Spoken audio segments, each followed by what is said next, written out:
it seems like I'm doing more and more of these special tributes. But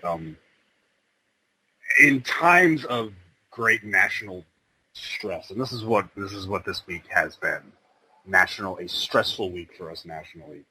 We need to just take time and remember that we're all part of the same tribe. Like our tribal differences may come to light far too often in our daily lives. It's unavoidable, but we have to pull back and remember that we're all part of the same human earthling tribe. We're all on this planet, whether you're black, white, yellow, Muslim, whatever.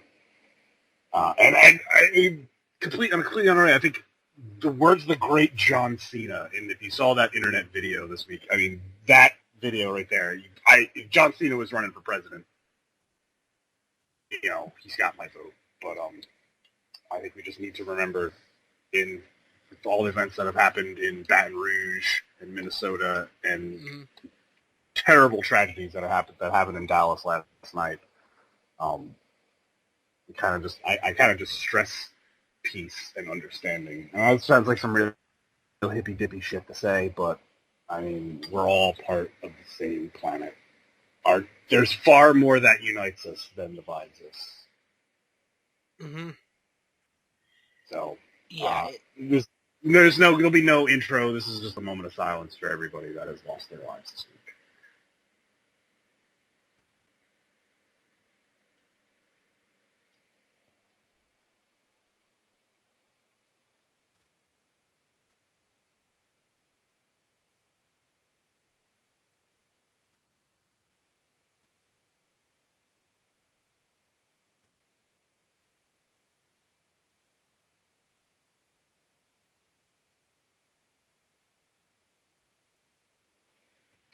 All right, now that we got that grim, ugly bit, get the facts, people, before you spout crap off online. Yeah, and let's pull back and just remember that there are dead people here. Yeah. I mean, I've seen 2 people die in internet videos this week, and that shouldn't be a thing that anybody should watch. Yeah, but that is unfortunately a frequent occurrence in America. And then again, just get the facts, people, before you come to jump to conclusions. Because if that's the one thing that pisses me off about all these, anytime there's a situation like this, is that immediately it becomes less about the people that have lost their lives, and it's people drawing signs. Well, you're on this side or this side, and it's like, or people just not trying to get to the right solution.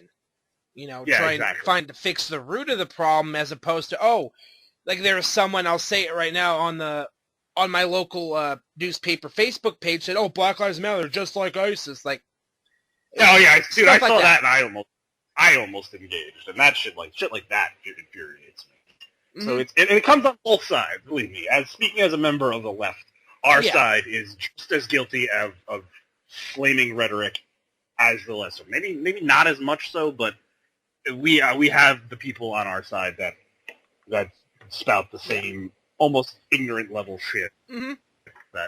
And no one stands by it, and no one advocates that. And like again, I don't think it comes down to unlimited gun use for all or no guns for everybody. I just think we need to the right people in the right job, and not all obviously not all cops are bad, and obviously not all people that are in the Black Lives Matter or all black people in general are a part of some sort of criminal conspiracy or nefarious doings. Like, it's absurd to think that. I just say that, just remember, man, there's far more that unites us than divides us. And the John Cena video I forget what the cause was for, but whoever hired him to do that, they picked the absolute right spokesperson for that video. I think it should be shown in every classroom around America. Yeah. All right, so now we got all. Say all what that you shit. want about John Cena in the whatever. Guy is a man. He is a real, genuine human being that does a hell of a lot of things for charity, does a lot of good things, and this right up there with it. Cena for America. Like, again, if John Cena wanted to run for president, that's all. All you'd have to play. Oh, Vince McMahon would jump right all over supporting him. I guarantee that. Can you imagine that? I often said that when the whole Trump thing was in. I don't know if it was a real article or not, and we don't know if we even talked about it on this show, but it might have been a Fox News Photoshop job. But like when Trump was like really starting to solidify his position, they had floated potential VP candidates, and they floated Vince as a potential vice presidential candidate. Oh my! And I said to myself, that is the only way I'm going to vote for Donald Trump. Yeah.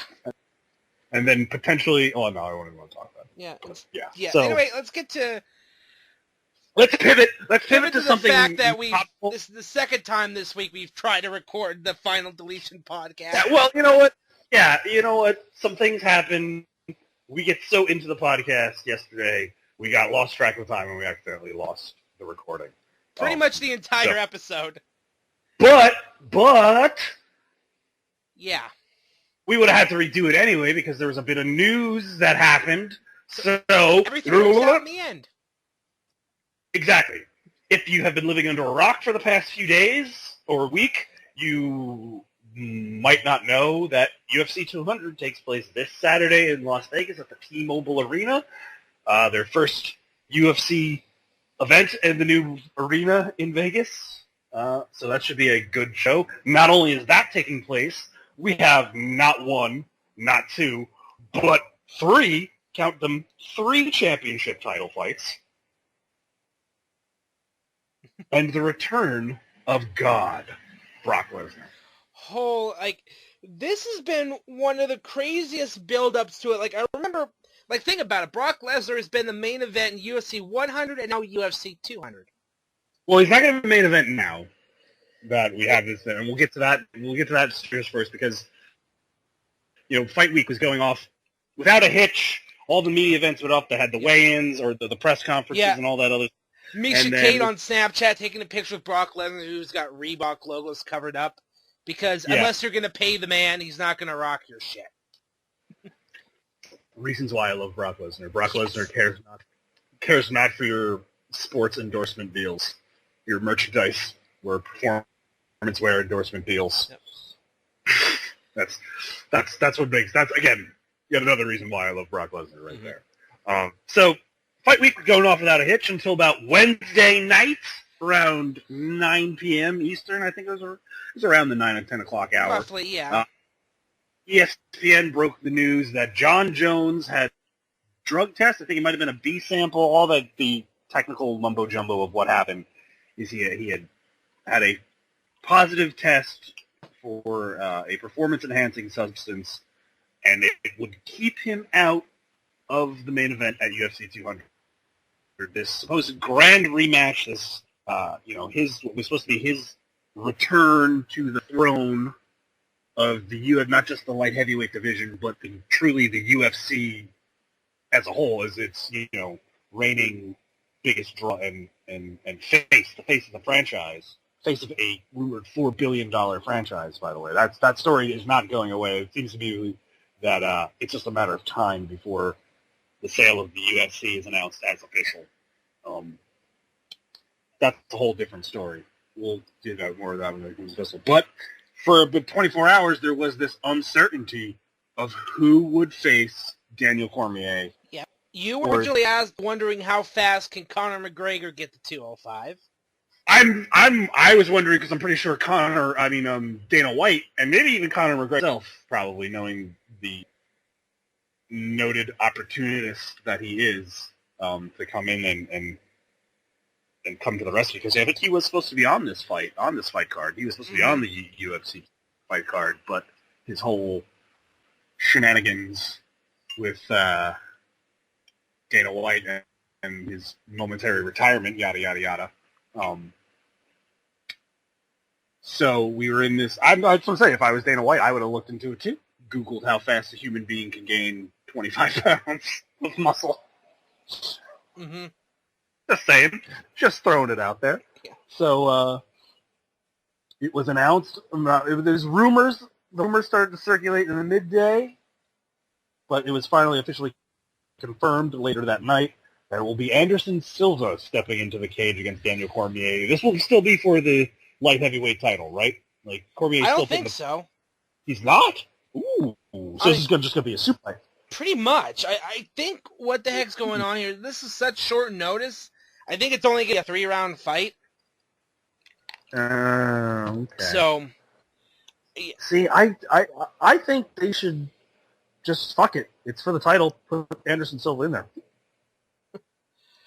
True. I mean, it's not saying that he hasn't earned a shot at any title that he wants. I mean, he was for a while, I mean, in the UFC's early infancy, the face of the brand. Oh, yeah.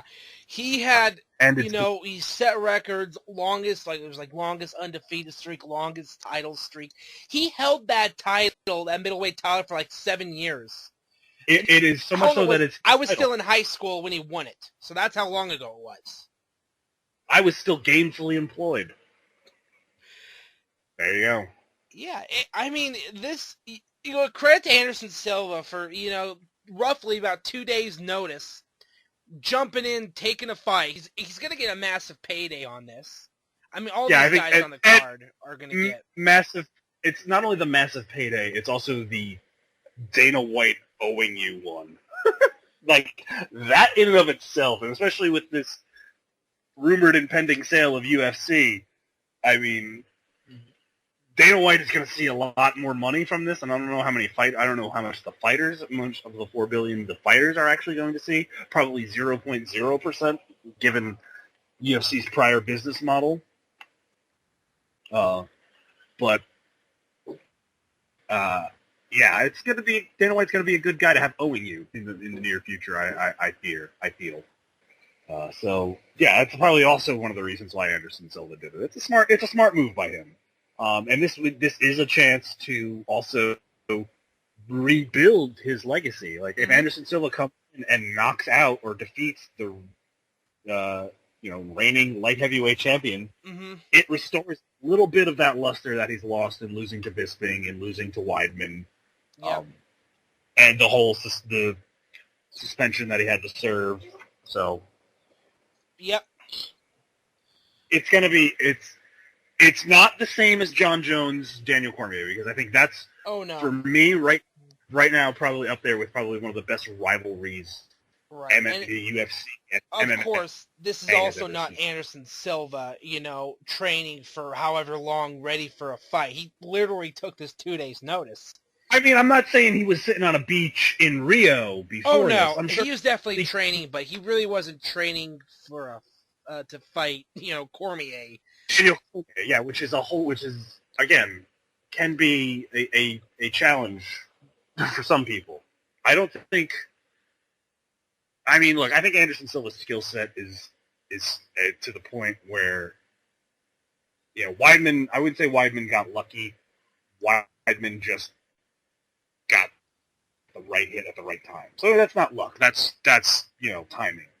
Bisping, okay, I'll give it to him that way. Maybe over the 5 rounds, the fact that Silva wasn't able to finish him and Bisping was able to, stand there and trade, maybe he looked the better fighter and he deserved to win that fight. I think with what Daniel Cormier is going to try and do to Anderson Silva's skill set matches up just fine. He's going to try and wrestle him down to the ground. Excuse me, and go for a ground and pound or maybe even a submission. Yeah, but Anderson Silva's that type of guy. He's one of the best strikers in the UFC. He's amazing on the ground. He's Brazilian Jiu-Jitsu expert, it's like he's a striker. He's not even only is a good striker. He's also hard to hit. He's very elusive in his in the way he moves. It's extremely unorthodox. Anderson Silva was doing it well before and longer, almost, dare I say, McGregor-esque in his movements. Very unconventional how he, the angles that he takes when he, throws his strikes. So it makes it hard for people to, come back. Because he usually kind of does that pivot and then pop kind of thing. Or like a, kick, something like that. So it's going to be a good fight. Again, not as good as Jones. Cormier could have been, but we haven't seen the last of that. But Jon Jones, now, we got to talk about it now. I mean, can he survive another hit to his, public? I mean, this wasn't anything, criminal. And he's even alleging that it's a false positive on a B sample. All the other technical mumbo-jumbo that goes in with the UFC's anti-doping procedures. Mm-hmm. I mean, this will all come to light, I think, over time. But yeah, I think it happened, so close to the card that there's no, there's no, yeah. There's no way to put it. I know, my friend Dave Potter, who is a distributor of UFC tickets, had to issue his first refunds ever in the 3 years that he's been selling UFC tickets. There's a lot of people that are disappointed by this. This is not good for the sport, but I think in time Jon Jones will rebound and he'll get his shot at Daniel Cormier for the title again. Only a matter of time. Only a matter of time. It's just, it's not going to be Saturday. It's not going to be Saturday, and that's what really sucks because, again, to come so close and, get dinged for something like this days before, the Wednesday before. Like, I think UFC did the right thing, though, because the UFC could have, held off on the story, kept it on the side for as long as possible, done the fight anyway as was originally intended, and then if, dealt with the consequences no matter the result. If Jon Jones won the fight, he probably would have had to be stripped of the title afterwards, and then it would be vacant, I'm assuming. Mm-hmm. Vacant would take another title home to his collection. Vacant would have another title. But it's not going to be the end of the road for Jon Jones. I think UFC has invested a whole lot of time and money in the marketing and the placement to Jon Jones is at the forefront of the MMA picture, of the MMA world. So they're not doing yet. This is just going to be another temporary roadblock, a speed bump. Yep. And there's going to be a lot of money in telling that story of Jon Jones' redemption. Yeah, exactly. I think the Jon Jones redemption story just got got one more chapter to it, and then when that movie comes and he finally does beat Daniel Cormier, because I thought that was my prediction. I think Jon Jones is just physically on another level than anybody else in UFC. Jon Jones can fight at any division he wants and still be just as effective. I think that's what just kind of freak athlete is. Yeah. He's Lesnar-esque in that regard, just freak athlete. Yeah, he's only lost one fight, and that was DQ because of 12-6 elbows. So I saw that fight too, by the way, and I knew even from that fight, I'm like, this kid is special. Like I saw even before that fight, fights they had before that, I saw that this kid is special. So, I mean, we'll see. So we'll go with some predictions because there's also 2 other title fights on this fight. Fight, we'll give our predictions. But first of all, the big one: Silva, Cormier. Who do you? I'm taking Cormier. I just think Anderson taking this fight such short notice, I think it's gonna throw him off a bit. And Cormier is not coming in to just lose this fight. It's not for the title, but I mean, it's. But fights like that on short notice can go both ways. Like he could be so focused on what Jon Jones is going to be, and then not have enough time to focus on the things Anderson Silva does. And if he's not used to it, it will throw off his game, and he's not going to get a good performance. And then and if you don't have a good performance against a guy like Anderson Silva can pick you apart, and he's done it to guys before. So he's caught guys. He's done. Look at the first fight with Chael. Ugh. So exactly, say what you will about Anderson Silva. Anderson Silva, his fights might not be the most exciting because he might not finish them most of the time, but it's like art. It's like they're not even on the same level. He makes elite guys look not even on his level. But that's a true skill. I, though, like you, I think Cormier is going to take it. I just think Cormier is going to be so, just amped up for this fight. He wanted this fight with John Jones. This was his moment. I think Cormier is just going to be bulldozed. So I think this might not be pretty for the Spider. So it's going to be interesting to watch, though. So for sure. So let's move on to the ladies. This is for the women's bantamweight title. Amanda Nunes, the Brazilian, goes up against the reigning, defending, in her first title defense, the women's bantamweight champion, Miesha Tate. I'm taking Miesha Tate. I think it just seems I can't really get the American for one, but two, I think she's retaining. I think she's gonna have a good reign with that title, and I think the only person that would possibly beat her is Ronda. So, see, this is what I mean. If the UFC is, if the UFC is trying to do this like WWE, they're going to try and do everything possible to ensure one or two matches, either Ronda Holly 2 for the title, or as an eliminator fight to face Miesha Tate, or Miesha Tate Ronda 3 with Miesha as champion. Trying to silence the only critic. Well, she's beaten all these people, but she hasn't beaten Ronda. So. But I also think that this is UFC, and spoilers come out of nowhere. So I'm going to go out on a limb with this and deviate from the pick I made yesterday. Amanda Nunes upsets the world, or somewhat upsets the world. Maybe like a tier 4 upset, not quite a grade 1, like Holm Rousey, but a surprise. Oh, wow, Amanda Nunes won. How about that? Good for her. So, Amanda Nunes wins this one. Okay. It's kind of nice when we don't agree on everything. It's nice, yes, for the sake of us not agreeing on everything. Featherweight title. Jose Aldo, Frankie Edgar. The interim. We gotta put the interim featherweight title. Interim, because the true featherweight champion fights in August against Nate Diaz for welterweight, but we'll move on to that because McGregor looked rough and ready in his press conference, but I'll digress. Jose Aldo against Frankie Edgar. Now, look, as much as I want to root for the pride of Toms River, New Jersey,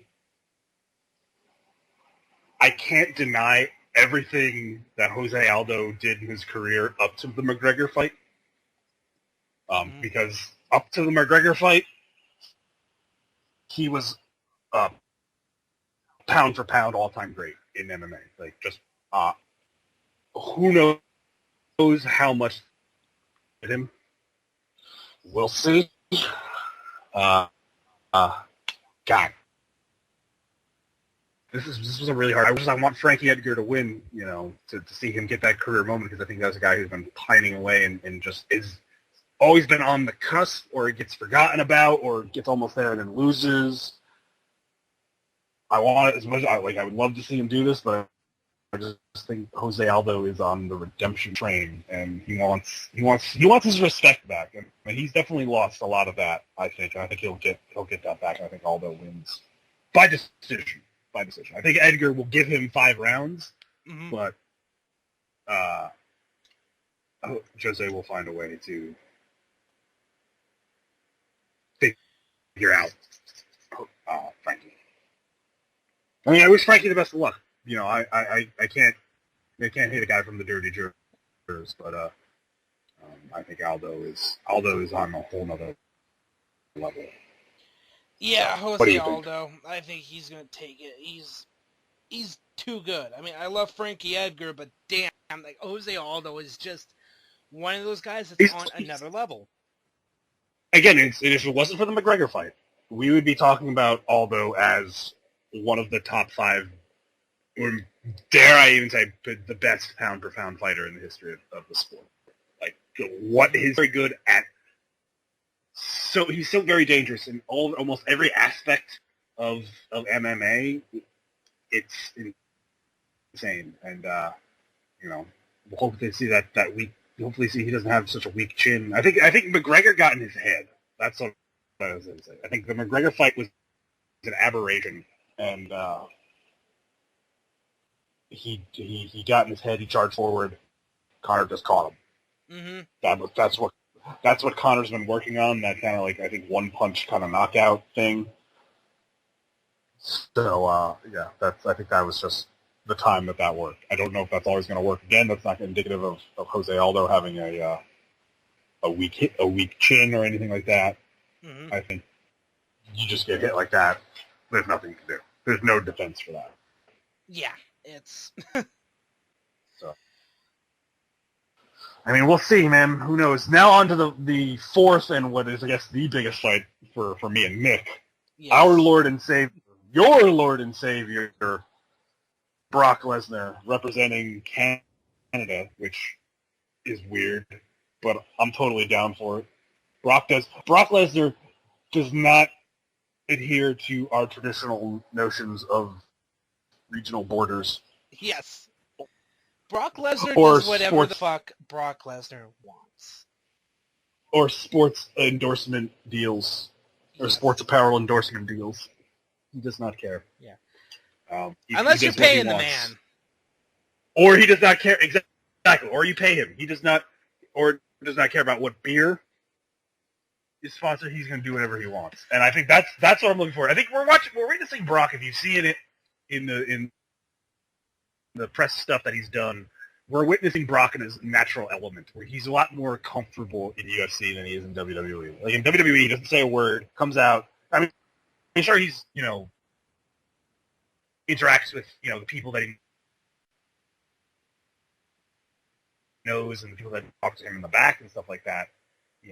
His PM on camera, it's an entirely reserved thing. I don't think Brock Lesnar is made for this, PG WWE TV model, but able to operate outside of that. And here's a guy that, at least I think, is fucking hilarious. Like, he doesn't give a shit, and there's nothing anybody is going to do that's going to stop him because he's rich.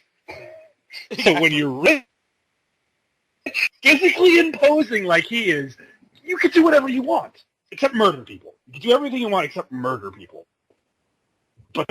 And break other sorts of laws. But murder and any other kind of law breaking, Brock Lesnar can get away with. Anything in the normal social standards, there's just nothing anyone's going to stop him. He's just like, well, that's just Brock. Yeah. They fine him, he'll pay the fine, like he did in UFC when he mentioned Coors over Budweiser. God, that's still one of my favorite moments in UFC history. So his entire 3-year reign was my favorite time in UFC history, because it made his fights were by far the most interesting fights over anybody else at that time. Maybe GSP, you watch GSP to watch the technical stuff, and the same thing with Anderson Silva, but when Brock was fighting, you knew you were going to see him in the cage, because it was just going to be another man physically dominating another man, and yep. or you'd get good moments after the fact, like I'm going to go on home and get on top of my wife. Yes. And I bet he did, because he's Brock Lesnar, and who was to tell him? So that being said, though, I mean he's stepping in after 3 years away. I'm not discounting Brock Lesnar's athletic ability, because it's like I said before, I think Brock Lesnar is a freak of nature athlete.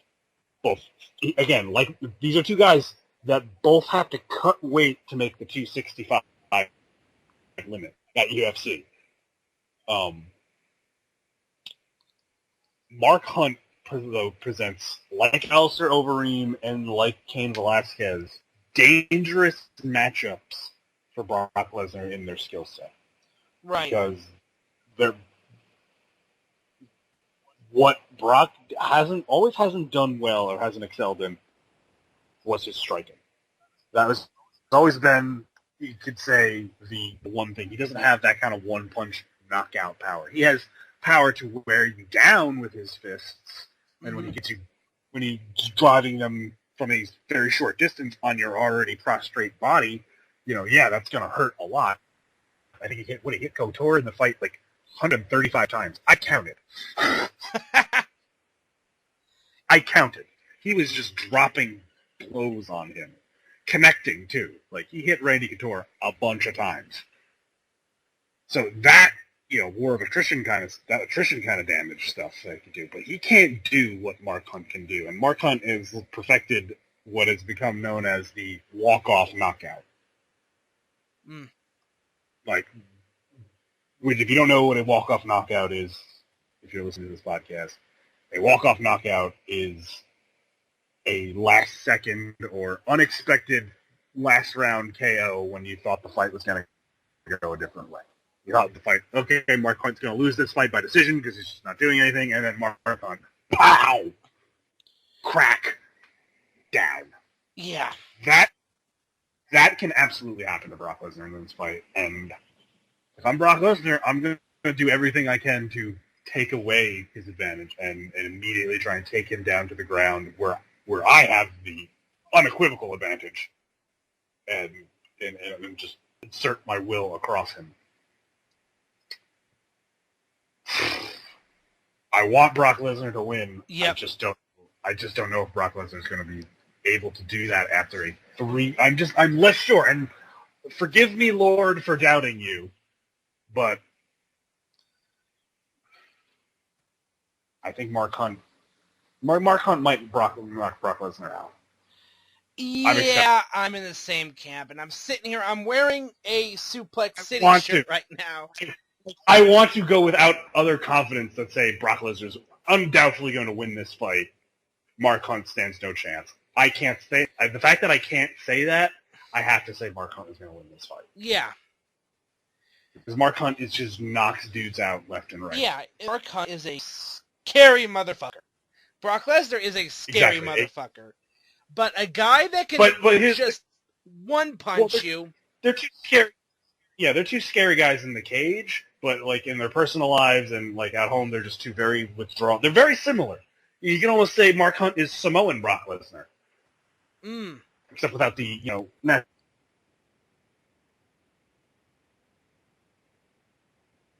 doesn't really say much, keeps to himself, religious, which I don't think a lot. Hold on, dude, you're cutting out here like crazy. Very religious guy, and he grew up. Sorry, I'm also running two things on my computer at the same time. Hang on, let me go assert my will across my internet connection. Yeah, I'm cutting in and out. Because I have my gaming PC on. I'm downloading World of Warcraft as well and other games. So that I'm surprised we have this much. Yeah, it's been okay. It's been kind of in and out, but now it just cut you out completely mid thought run there. So yeah, pause all those downloads and. Yeah. Well, you didn't tell me that beforehand. I didn't realize you were downloading stuff. I did. I was. Probably should have done that before I left my bed. Let's quit that. Let's close that. Just like a pause. Okay, it's done. That's why. All right. So Warcraft is done. All right. Pause Heroes of the Storm. And I closed out the older one.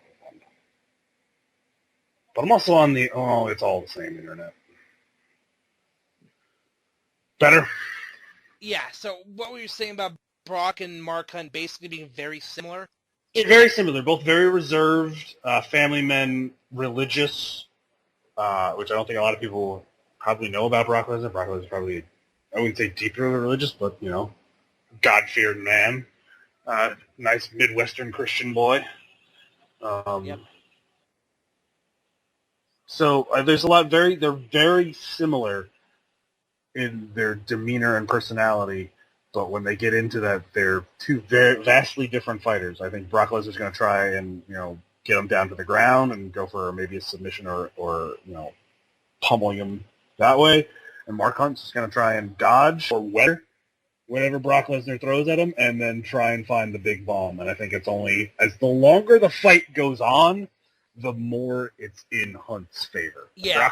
Brock has to come out and win this fight quick, unequivocally, without a doubt. either, TKO or submission, or, Mark Hunt. As long as fight this goes on, the more we could potentially see Mark Hunt get that walk-off KO. Mm-hmm. And end Brock's night, and probably end Brock's return to UFC, because I think if he comes back and he loses one fight right at the gate, he's probably done. Mm-hmm. I think if he wins this fight, then it's going to get a little more complicated, because Brock's being Brock is going to want another fight, and maybe another fight, and then maybe he wins. If he takes 3 fights and he wins them, that definitely will absolutely, in my opinion, makes Brock Lesnar a heavyweight title candidate. So we'll see more about that. But what happens? What do you think if the opposite happens, Nick? Do you think Brock has any sort of negative impact if he loses this fight? Like in WWE, do you think Brock is going to have, the Brock Lesnar is less of a monster if he loses to Mark Hunt, gets knocked out by Mark Hunt? If he gets straight up knocked out, I can see that, but I can also see Vince, WWE spinning it in a way where it doesn't make him look too bad. Yeah, well, no, they'll make it look like, again, this is some of the toughest people in the world, and Brock Lesnar they'll put over Mark Hunt, I think, in WWE, I think, as well. And that might even leave Mark Hunt. I don't know if Mark Hunt's a WWE fan or would even do that, but it wouldn't even potentially. I wouldn't be surprised that if Mark Hunt knocks out Brock Lesnar, Vince McMahon says, all right, because I've publicly stated on the show before, I think Ronda Rousey was included in the Brock Lesnar deal. Like there was a hush-hush, backdoor channel negotiation kind of thing that potentially negotiated Ronda Rousey appearing on WrestleMania for Brock Lesnar at UFC 200. So I think, if that deal is correct, then you wouldn't be surprised if you see Mark Hunt show up on the WWE show and you see Mark Hunt versus Brock Lesnar in a wrestling match. Mm-hmm. Wouldn't doubt it in the least. And before we came out on the show, before we went live or we started the recording, the only Tomato Chompers, Tommaso Ciampa, put out an excellent tweet, and I lost my shit at the very notion of it. What if Randy Orton, who was rumored to be Brock Lesnar's opponent at SummerSlam, which is completely legit that is happening, so yeah, it makes absolute sense, because I think that's the way they're going to book that rivalry. Just to talk about that, we're actually talking about WWE once, because we're really not talking about WWE in this episode. If that seems to be the plan, that is the best thing they could possibly do, because I think that is the ultimate what-if feud I think that WWE has right now. Like, what if Lesnar didn't go to UFC or the NFL and or anything in WWE or on the rise? And then exactly, the Orton-Lesnar feuds that we could have got over the last decade could have been amazing, and this will just be, a glimpse of what we could have got, but I think in what these two talents could do in one match and one program, will right now at this stage in their career, especially where Orton is at his career, as opposed to ring work wise, it's gonna be something special to watch. And this is a match I've wanted to see since Brock came back. It's like, for real. So if this is all just a ploy to build Orton Lesnar for SummerSlam, this is the greatest. This right here, I know I said it before, maybe the second best moment in the history of our sport. The greatest being what we're going to talk about next. Yeah. Holy. But I think that being what it says, just to put a bow on the U's, I think Mark Hunt, heart, it goes heart over, or brain over heart in this moment in time. The heart wants Brock Lesnar, the brain says Mark Hunt. Yep. So, all right, now that we kind of hinted and teased at it, if you also have been living unaware in the professional wrestling world, something happened that we as fans will be talking about forever. Forever. This is the I don't know what I don't even know what to describe it, but I am talking about the opus, the Hardy's magnum opus. There you go. That's what we can call it. Final Deletion. Yes. I mean, this made TNA Impact appointment viewing for the first time. In how long? I mean, this is the first time my friends and I had gathered to watch an episode of Impact, probably ever, where it was not just something that was on while we were hanging out. Like, that was the purpose of us getting together to see this spectacle of professional wrestling and really cinema. It was very cinematic, and I mean, apart from the hack editing job, I'm not gonna let's call it what it is. This is a very extremely low budget production, but the value in that low budget, what you got, was amazing. The sheer entertainment value, everything that went into this. Yeah, no, this is the fact that Senior Benjamin, I think is his name, which I think is probably Reddy Sky's dad. Like, yes. I'm not really like, I don't want to say definitively. I'm willing to bet that that's probably Reddy Sky's dad. Yeah, and who is now more over than Roman Reigns? He's up there, man. He's up there. He has T-shirts on Pro Wrestling Tees. There are Final Deletion shirts on Pro Wrestling Tees. I know. This, like I said, this may be, like, I'm serious when I say this now. I'm completely serious. Fuck the ladder match at WrestleMania with the TLC ladder matches. This is what we're going to be talking about the Hardys' career. This has now moved ahead of everything that they've done in WWE. And, I mean, I was blown away by it. Like, I was laughing because it's not, like, very well, like it's like, oh my god, it's a masterpiece of acting and cinematic achievement. It's very low budget. It's optional wrestling. It is a Jeff Hardy band's music video away from being trapped in the closet. Oh my god! Professional wrestling. I mean, it's absurd, surreal, and absurd, surreally absurd. Oh hi, Matt. Yeah, oh hi, Brother Nero. Brother Nero, I knew you would come. Oh god, the fucking drones. Lawn Let's all right. Jeff is a very gifted. The things I've learned from this video, Jeff is an extremely gifted landscape artist. Yes. The earth has become his canvas now. Yeah, like so. Good for you, Jeff. I can't hate it. I mean, it's just like the guy does what he wants with his free time. If he wants to landscape these big, elaborate murals, dude, go for it. Yeah, go for it, man. I love it. 2, property values in North Carolina must be, like, cheap because both of these guys have a spread, like, multiple acres. When they say they have to meet each other at the property line, I've no doubt that's what it is. It is the point, the intersection of their 2 properties, the multiple acres that they own in Cameron, North Carolina. Yeah, I mean, it's fun. You had absurd. A graphic Matt Hardy head.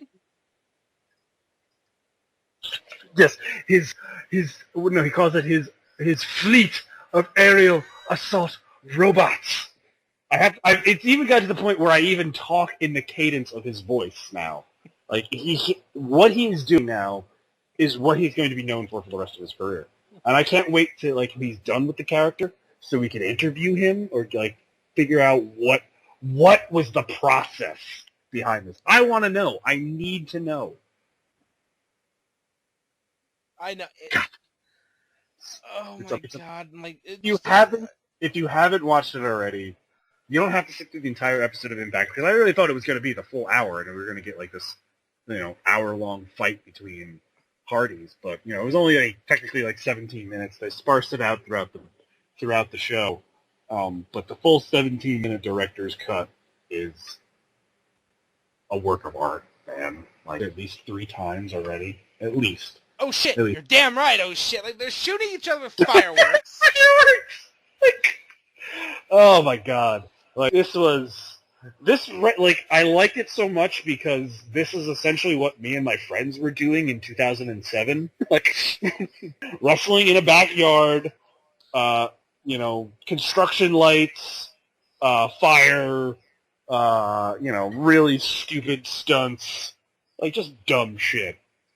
But we didn't have the foresight to put the production value or the resources at our hands to do some of the stuff that they tried to do in this. But my God, this brought me back, and that's why I think I like it so much, because it was like nostalgically reminiscent of how I got into wrestling, essentially, like doing this stupid shit with my friends.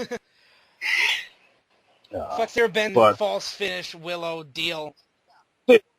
Yeah, that it got like, just when you think it can't get any weirder, they go outside of the ring and like the dilapidated boat. Like, there's so many memes in this. This is like, it's like watching memes come to life. Yes. You're watching the birth of like memes that we're going to be talking about for at least the next year. I mean, I don't know if anything could come out in the next couple WWE could do meme-worthy. Like, New Day, you need to step your game up, man, because we're going to be Brother Neroing for a while. Outside of maybe beat up John Cena. Yeah, outside of beat up John Cena, which is pretty close, but that was before this, and now now it's like Final Deletion. Yes, we watched Final Deletion and then beat up John Cena. So it's like, I mean, it's it's the craziest thing I've ever seen in professional wrestling. Just the idea of this broken Matt Hardy character. You have the scene in the beginning where they're sitting there at a table for Maxwell's birthday, and it's like, it's an extraordinary xylophone. Oh God, this thing. I can't live in a boat. Again, just when you think it can't get any weirder, they go out, they find the dilapidated boat after shooting fireworks at each other, and Matt starts to drown Jeff. And then, he goes out and goes talk to a guy, he's been flushed. And then the Willow character comes out of fucking nowhere. That's where, to me, it like went 360. Like, it got even more awesome. And then when Senior Benjamin tases Willow, and then they go off, and then... Oh, and then he tries the pinwheel, and they realize Senior Benjamin. Like, you realize that the Senior Benjamin false finish is the greatest false finish in the history of wrestling. Like, that's it. That's the best, man. That's the height of the art form right there, people. Doesn't get any better than that. So then they fight some more, and the match itself was not good. I mean, it's a fucking car crash. You have to watch. The match itself was affected, I think, by the cinematography, because the camera work, they had to cut way too, like, as soon as the impact for the bump was happening, they were cutting away to another shot or something else. So they were really kind of hindered by the fact that they only kind of had 2 hand cameras and no hard cam. I mean, technically the only hard cam they had was the drone, but I just... Well done, Matt and Jeff. That's all I'm gonna say. Like, this was obviously a team effort. Like, I don't know who wrote this, but I'm assuming that they both played a part. Yeah. Well done, gentlemen. Well done. I don't know if this is gonna get people to watch Impact Wrestling after this. Like, unless they're just gonna keep doing these like vignettes, these like sketch wrestling. I don't know if it's gonna. Impact did see a slight uptick in viewers, but all the hype. I guess they sent copies and they sent like Grado and fucking Shark Boy. That's what got me. Because I wasn't gonna watch it because I had only heard about it until that, and then I saw like Max Landis's reaction, Grado's reaction. There's like Shark Boy, EC3. Yeah, I don't know if they sent one to. I sent some to someone like famous wrestling journalist. I don't think it was Bill Apter, but they sent it around to the prominent members of the wrestling community, and they were like, "This is the greatest thing I've ever seen in my life." That to me, Max Landis's face really bothered me because he's a true, genuine fan as well as a writer, and his reaction was similar to mine, just like guffawing and astonished. At one point in time, when I saw holographic drone Matt Hardy, I was on the floor laughing. Like, that to me was... Yeah, watching you on Snapchat was like... Yeah, I was the only time I've ever laughed that much is when I've been on mushrooms. Like, that's the only thing that gets me to laugh and react. The final deletion, it's just like being on mushrooms. Almost, except it was shorter, and it was only over in 17 minutes. So it was more like salvia, but, that's drug. I mean, you are the king of bong style. That's what we know you for, and that's what we love you for. I make no difference. I make no bones about it, man. Yep. So, yeah, don't take our word for it. Watch the final deletion for yourself. I think it's on TNA's YouTube channel, too. It was up for a little while, and then they took it down and they made it private, and then they've since recently made it unprivate. But in that, brief window of time where it was able, you could watch it, enough people were able to rip it and put it on other sites. So, yep, man, it's out there. Go watch the final deletion. Please. So, Iron Sheik tweet of the week. Do you want to briefly touch on the anniversary, the 20-year deal, quick, because we could just basically sum it up in. I mean, summer of '96. The summer of '96 was probably the best summer in wrestling history. Just everything that happened, and we're coming up to a lot of these anniversary dates. Everything that happened this summer affected. The summer of '96 effectively changed the wrestling business. Yep. Before then, it was all that was the end of the old school kayfabe. The cartoony era characters, had not paid. Exactly. And also, WWE, it was the perfect storm of the curtain call, Austin being in the right place, right time, Triple H the only one getting the. It was three moves right after the other. It was the curtain call. That was kind of the first thing that the business was kind of changing. Then Austin 316. And then right after that, we had the anniversary of literally yesterday. Hogan, the NWO, because that's the thing where it was also the one guy that it would work.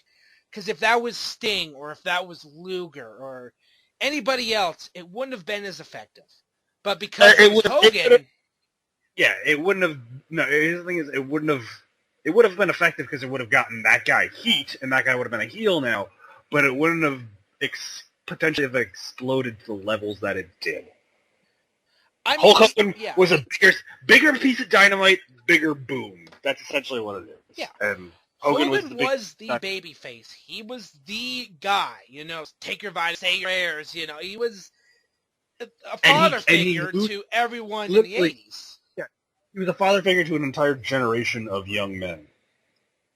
Surrogate father figure. So that's why that will always, to me, that resonates psychologically in people. 20 years ago. You can enjoy it on the WWE Network for just $9.99. That has been your shameless WWE Network plug of the week. Thank you very much, WWE, for that check whenever the hell you do send it. They never will. You can have my P.O. Box 260. Oh, no, I don't have that P.O. Box anymore, so I can't send it there. 500 Washington Avenue, Kingston, New York, apartment 7B, 12401. I just gave my address to the fucking internet now. There's a hate mail. I gotta give my parents' address, but, whatever. You son of a bitch! I gotta give people my actual address. Get the fuck out of here. Send my parents' address. They handle all my fan mail. Anyway, Iron Sheik tweet of the week? Let's do the Iron Sheik tweet of the week. And we have an Intelligent Jew update, too, by the way. A surprising Intelligent Jew update.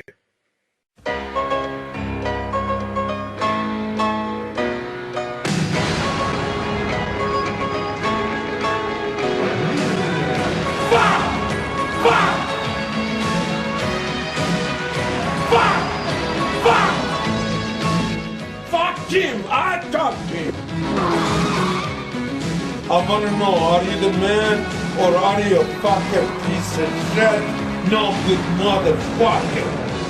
Fucking bullshit! Bullshit, Hulk Hogan. I'm the red, all-American gold. So, first Intelligent Jew update, which really took me by surprise because I thought Iron Sheik was going to come down the complete opposite way on this situation. If you are unaware in the world of sports, the former Oklahoma City forward Kevin Durant, former number 2 of the Seattle Supersonics, then Seattle Supersonics, now Oklahoma City Thunder, elected to join his, well, I guess you could say their rival, the team that they lost to in the 7 games of the Western Conference Finals, the Golden State Warriors, leaving a torrent of disappointed Oklahomans behind on 4th of July, subsequent jersey burnings, and mass hysteria all across the Plain States. But the world's greatest living Iranian agrees, like me, that Kevin Durant, for taking his talents when he's at his best and leaving a team that I feel has peaked. I know you have a friend that's on that team, Nick. I can break it to you that team has peaked. Yep. Taking his talents to a team where he can win a championship is the smartest thing he can do with his career at this point. And for that, Kevin Durant has earned the title of Intelligent Jew. Leave it to Shaky Baby to positive spin on what otherwise been a very negative situation.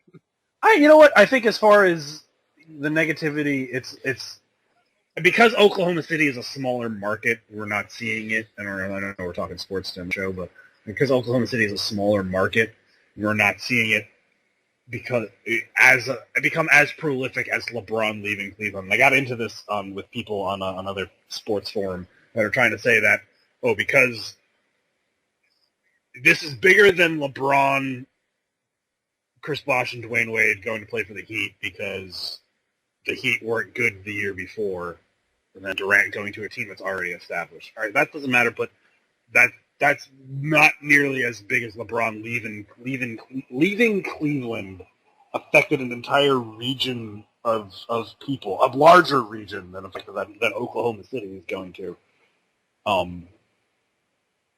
Because the fact that LeBron was a homegrown product, their number 1 draft pick brought them to prominence, and they've had this long-suffering history of losing in professional sports. That does not even nearly compare to Kevin Durant deciding to leave the Thunder to go to play for the Warriors. Mm-hmm. That's basically what I was saying. My chorus of 2 verses on that. Brother Nero. But ironically enough, as we have the Intelligent Jew update, Iron Sheik giveth, Iron Sheik taketh away. Because with mere minutes afterwards, literally 12:36, 13:24, well, not even an hour afterwards, KD, you have the crab dinner balls. You take the cheap way. Go fuck yourself big time, jabroni. Damn! Yeah. Iron Shaky Baby giveth, Shaky Baby taketh away. That is your Iron Sheik tweet of the week. Fucking bullshit! Bam, that's so much better than the one I had before. So much better. Damn. All right, let's do some plugs and then call it a show. All right, yeah, I'm over on YouTube at the Gaming Pegasus 187, Twitter, Gaming Pegasus 187, Facebook, Nick Horaceck, Wrestling/MMA Revolution is the Facebook group. Yeah, we're also on the Retro Unlim Network. Shoutouts to Steven Richards, who seriously it's up with our weird bullshit and actually likes it for some reason. I don't know why. But here we are, 2 years almost going strong on this show, on this network. Yep. So, thanks, Steve. Yep. For giving us a platform, because ourselves is literally just me and Nick just talking to each other. So, Hey, we've got this thing to do with science, man. Yeah, man. A science. Since we've Americanized it. Shots fired. Ooh. I don't know that. I don't know why. Yeah, Xbox Live, Instagram, Wii U, Pegasus 187, The Extreme Enigma on PSN. It's Fuck Money Friday for me, so I'm going to go pick up EA UFC 2. Yeah. Yep, so yeah, I'm really looking forward to diving into that after I get off work. So yeah. Brandon, will you please take us out? So, if you like the sound of my voice, you can listen to my other podcasts. I am the Lord of the 7 podcasts. You listen to some of my podcasts over on the Dumbbell Productions podcast. You are the podcast machine. I am the human podcast machine. Listen if you can. Subscribe if I let you. Thank you very much. Set me up on that one, Nick. So you can check out my other podcast over there on the DPPN, the Dumbbell Productions Podcast Network. That's my production company, along with my associates. So you can check out all our various shows: Nerd Chronicles, Three Boys Go, The Dancing Bear, Sportaholics, yada, yada, yada. My other wrestling podcast that I do with my buddy Tone Bone, One with the Boys. No offense. Like, I do One with the Boys as I'm doing it with my peers, like, in the business, and I do this as a fan. You know what I'm saying? You get what I'm trying to do here? Straddling both sides of the fence. You feel me? Anyway, yep. that's what I'm doing. Mm-hmm. So you can listen to that over there. Follow me on Twitter, @BrandonAllHope. Twitch.tv/The Nerd Chronicles is where I'm going to put up all my Twitch stuff from now on. Nick and I might do a UFC 200 preview live stream tonight, maybe. Who knows? Or at least a Let's Play. We can do a Let's Play. Oh, my God. I'm a fucking genius. Yep. I mean, hey, you're one that we pivoted from what we were going to talk about last week to doing a full-on draft. We did. I'm a fucking genius, man. I'm a podcasting genius. I'm also a ref genius. I got to do that this week at Ace Pro Wrestling. Go over to aceprowrestling.com. Check them out. Go support independent wrestling. No matter where you live, I guarantee you there are people with spandex and a dream and a ring trying to entertain you just for, shits and gigs. Not even business at that level, unless you own a building or are exceedingly rich. So the people that do this are not in this for profit. It's literally just for the love of the game. So if you love wrestling, it's a perfect match. Go check out your local independent wrestling promotion. That has been Slamcast for this week. Enjoy UFC 200. Stay cool this weekend if you're in a place where it's particularly hot. It's getting hot here. Summer is upon us. So stay cool, stay hydrated, stay calm in these times of great public stress. Again, I implore that. Let's not be excellent to each other, people. Exactly, be excellent to each other. So on that note, for Nick Horaceck, for the heartbroken, for broken Michael Burham, as I'm calling him now, for Dave Wade, for Tom Shaw, who will be on the show at some point in time. Again, I know I said bring him on the show, but kind of haven't. Life kind of gets that way. This has been Sportaholic. Gotta fuck up my sign-offs there. This has been Slamcast. Go forth and spread beauty and light. Peace, love, and this. Play my goddamn theme song! Brother Nero! I knew you would listen. Oh, man. What an extraordinary podcast!